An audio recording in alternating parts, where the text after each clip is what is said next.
Hi! Hey everyone, it's me! And today, let's watch this video together! Game exchange, culture shock. Hey everyone, Gaijin Goombah here. Hi Gaijin Goombah. Let me ask you something. Have you ever heard of a little game called Toukiden? Basically, take Monster Hunter, remove all the tediums, emphasize smooth combat, and stuff it full of Japanese culture, and that's this game. And when I say stuff with Japanese culture, I really mean it. In my 2.5 years of culturally analyzing games, I have yet to find one with so many nods and references to Japanese culture in its entirety. But one aspect of Japanese culture this game not only constantly but effectively makes reference to, which completely blew my mind, is the Japanese religion of Shinto, or Way of the Gods. 神道 Shinto, the way of the gods. No joke, never in my life have I experienced a game that utilizes and references so many concepts of Shinto. And that includes Okami, the game where you literally play as the head of the Shinto kami, Amaterasu. Yeah, it's that crazy. It's even better than that? Wow. Now that's saying a lot. Interesting. Now there are many aspects of Shinto, but in the interest of time for this video, let's break them down into 3 main aspects: purity, nature, and spirit. Starting with purity. From the birth of the major kami, to the rituals of priests and priestesses, to the origins of all yokai or Japanese monsters, to the actions of Japan's everyday people, purity and purification are the central focus of Shinto, as are many aspects of this game. True. In Shinto, there resides what's called kegare, a pollution of one's soul. And kegare can come from all kinds of sources, not just actions. Literal filth, dead bodies, even the degradation caused by time is a source of impurity. What differs from most religions is that this impurity should be cleansed not because of the morality of the person at risk, but rather to keep oneself from essentially bad luck, curses, and even transformations into yokai and oni. In fact, 90% of all of the mythological monsters in Japan that we in the West hear about were created from the body and soul of one who was killed and transformed or corrupted in life to become said monsters. Like the Wanyudo, a monk who did not purify himself of his sins before death, and because of this, his head was torn off, placed on a flaming wheel, and is systematically tortured as he rolls, while also working for hell, searching for and condemning the damned. What? Not just humans, but kami like Izanami, items, and even plant life can become corrupted by kegare through death, disease, or even simply the passage of time and become monsters. Basically, these yokai are the physical embodiment of kegare. Going back to the game, the enemy oni are the same kind of yokai, pure beings of kegare that must be cleansed in order to be completely defeated. Instead of carving out monster pieces to use as weapons, every broken part of the oni is instead purified through what the game calls the ritual of purification. The ritual of purification. Let me get it. The ritual of purification is important in the game. Interesting. After an appropriate amount of time has passed performing the ritual, the monster or monster part becomes a cleansed resource item for crafting. Defeating and cleansing oni are also one of the primary ways of freeing lost souls that have been devoured by the oni called mitama. Much like how corrupted souls of the dead need to be exorcised and cleansed in order to be restored from their evil form, so too do these souls in-game need to be cleansed and released from oni. There's a lot more to talk about when it comes to mitama, but we'll get to that in a bit. The purification theme doesn't end there either. One other aspect of cleansing I'm sure many of you are familiar with is the concept of bathing and the use of onsen. In-game, when you bathe at the onsen, you gain a buff to your character for the next battle. That is, unless you go during the bathing hours of the opposite gender, but if you're lucky, they may let you stay. What? Anyway, as I'm sure you can see from the gameplay footage, there is more going on here than simply taking a relaxing hot bath. The white robe and string of beads would probably lead you to believe that there's something more spiritual going on here. Yeah, that's very familiar. I seem to have seen it. Oh! They're going through a ritual! Oh, interesting. And you would be correct. This is a direct reference to misogi, a process in which men and women would dress in white, sometimes clutching a string of prayer beads as a focus, and undertake specific tasks, such as prayer, calisthenics called tori fune, and sometimes were given salt and or sake to put in the water for further purification before they entered. Once they did enter, they would constantly chant Hairai Tamae, Kiyome Tamae, Rokkon Shoujo, which is asking the kami that dwell within their location to cleanse impurities from the elements of their human body and soul. Nowadays, the practice of misogi is only done by a few specific groups, mostly martial artists. But even in its modernized form, the spirit of soul cleansing during bathing hasn't quite disappeared. While in Japan, Aki and I visited Oedo Onsen Monogatari. Now this place was not only famous for its recreation of Edo Japan's style, food, and entertainment, but is the largest collection of body baths, foot baths, and other cleansing treatments I've ever seen in Japan.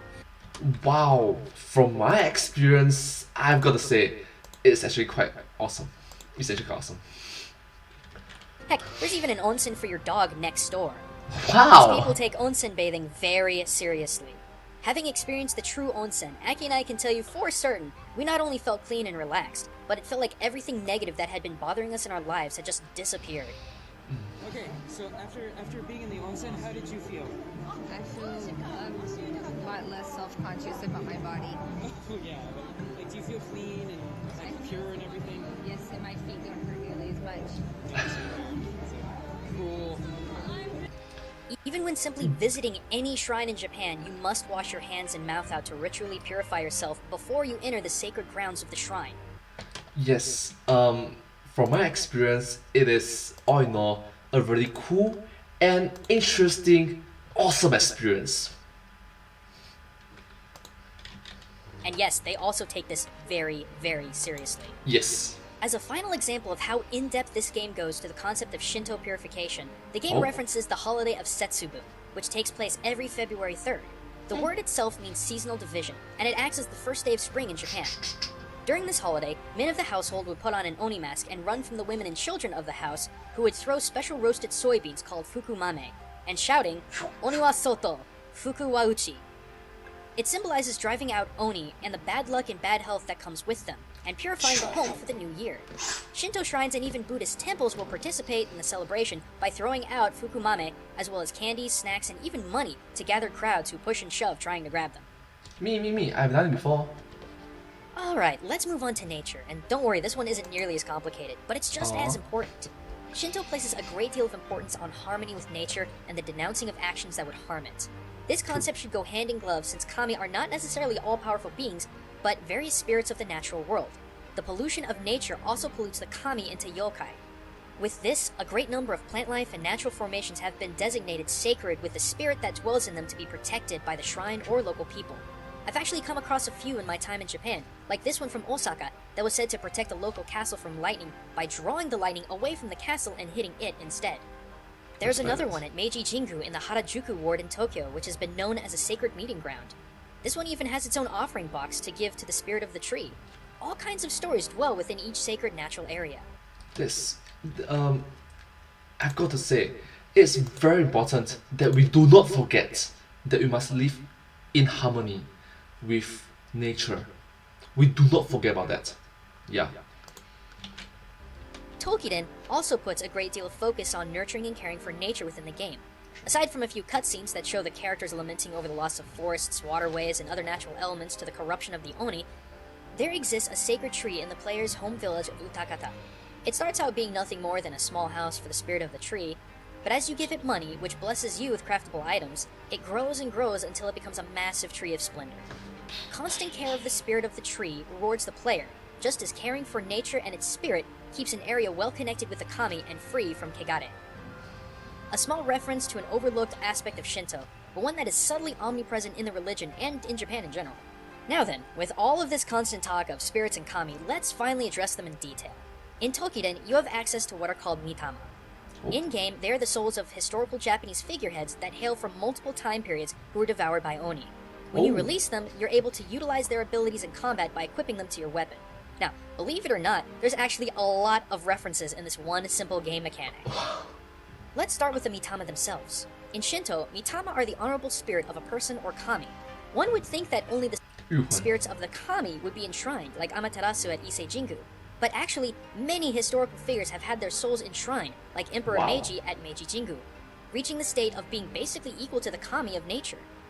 With Toukiden, having such a long list of historical figures that aid you in battle makes a lot of sense if we were looking at it from a Shinto point of view. People pray at these shrines of these figures asking for their aid, so in times of crisis like, say, an Oni attack on Japan, their intervention makes sense. Next, let's talk about the most important interaction one can have with the spirits in Shinto, prayer. Now let's look at how Toukiden represents it. In-game, you have an offering box at your HQ. First of all, you select how much money you want to give to the box, clap twice, and on the second clap, keeping your hands together, make a slight bow.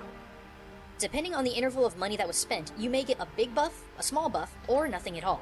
Now, let's look at how Shinto prayer works. First, carefully toss in your offering money into the box. Okay. audience over here, please pay attention to it. Thank you. Thank you.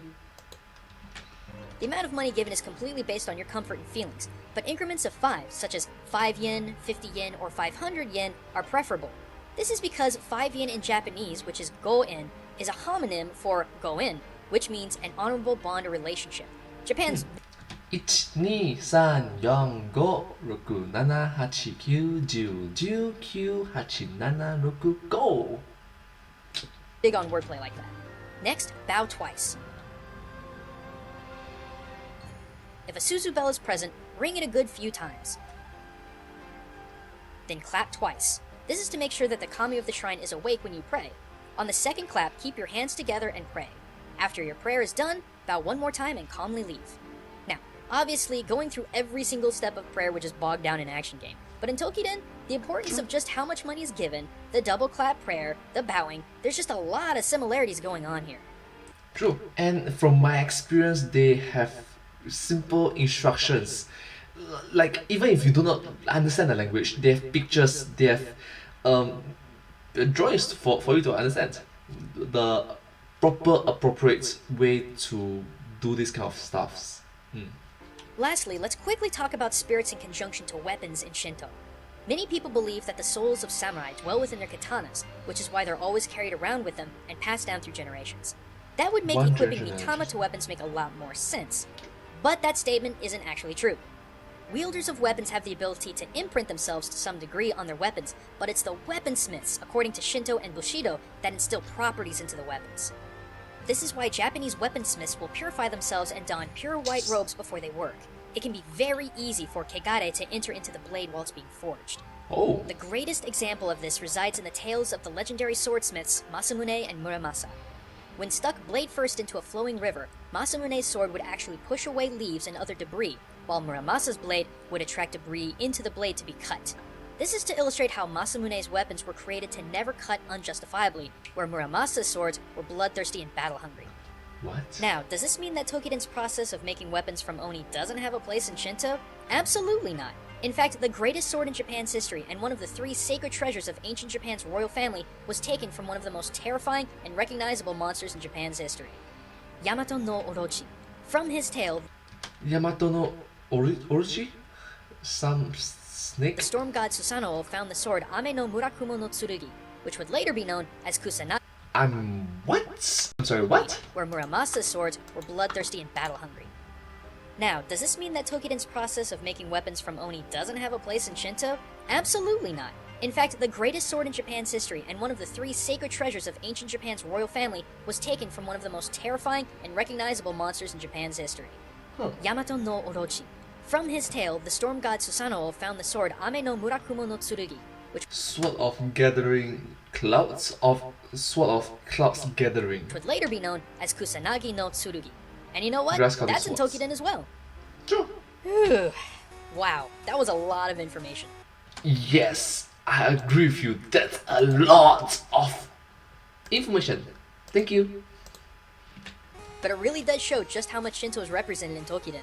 But if you want to check out other neat little stories like the tale of Yamato no Orochi and Susanoo, there's an anime I discovered at Crunchyroll.com called Nippon no Mukashi Banashi, or Folk Tales from Japan, and it has over 150 episodes of 3 folk stories per episode. That's a lot of folklore. And while you're there, you can also find new episodes of popular anime like Sailor Moon Crystal, Naruto Shippuden, Fairy Tail, and One Piece, viewable on any computer, Wii U, or mobile device. Naruto Shippuden ended. Premium members not only get to watch their shows ad-free, but also get immediate access to new episodes as soon as they're broadcast in Japan. Crunchyroll has been a constant supporter of Game Exchange Culture Shock, and it was because of them I was able to go to Japan and bring back a bunch of footage and pictures to use in future videos. So, supporting them also really supports the show and my ability to make really cool content. Yeah. So, if you're interested in giving Crunchyroll a try, you can sign up for a free 2-week trial at crunchyroll.com/theorists. Now, I've already got premium membership, and for $6.95 a month, you'll likely never use cable again. Thanks again, everyone. As always, until next time, this is Gaijin Goombah, signing out. Thank you so much for watching this video. I hope that this video has been very educational and very entertaining for you. Thank you. I hope to see you in my next video. Bye bye. But hey, that's just a game. A game exchange. Culture shock. Thanks for watching. Thank you.